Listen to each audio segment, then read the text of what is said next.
Hi guys, welcome back to Christian Casts, where I go fishing so you don't have to. Today I am going to show you how I like to put braid on my fishing rod, and I'm going to go into detail in how I like to fix everything up and what I use, and we'll get started right away. So as you see, we have got a box here which I like to use to run the line through. I open the line, put it in, and put a pencil through the box because it's then free running, and when I reel it in, I can tension with my feet here, so I keep tension on the line at all times. For that I use the pencil. I've got a little knife for trimming off my braid. I will show you for what I use electrical tape. Actually, we can see it straight away. I like to, when I make a knot on my reel, I run electrical tape on it, and as one sees, run the braid to the downside of the spool. Put some electrical tape there. For one thing, I find it's always a good indicator for when your line is running out, because you see the color coming out, and on the other side it is a good stop because braid likes to move freely on your reel, and if you use this electrical tape it can't. So we will start setting it up and I'll take you guys with. First things first, I am using the J-Braid.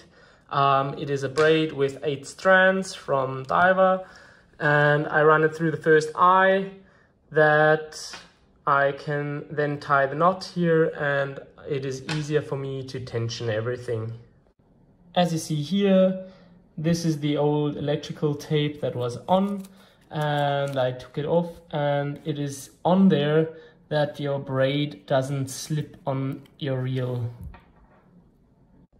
As you guys see, I now just made a knot I learned from my grandpa. If you guys are interested, I can also make a video to that once.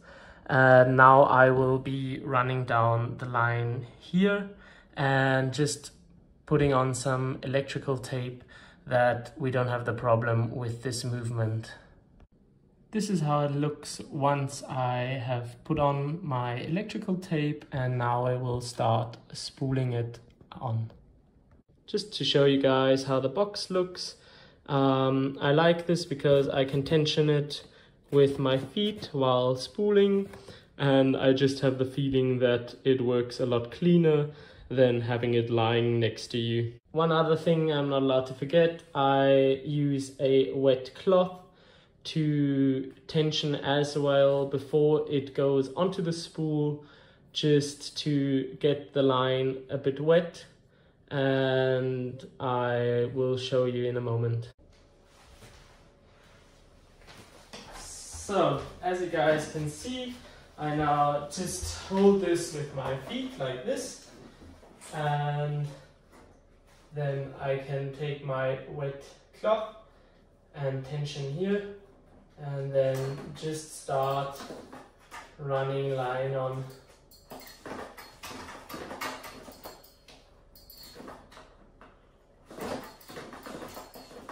Exactly, and start getting into a rhythm,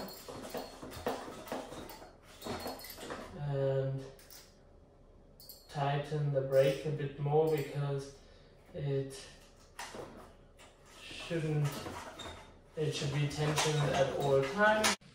So as you guys can see, I'm finished respooling my reel, and it looks like this. I'm quite happy with the result. It has got about 200 to 210 meters of braided line on it now. The line has got a thickness of 0.13 millimeters, and I am quite interested how the fishing will go with it. I have never had this type of braid, and I will give a review as soon as I've been on some fishing adventures and I can have a full result of how the line is and how it performs. And if you've got any questions, leave it in the comments and leave a like and subscribe. Cheers.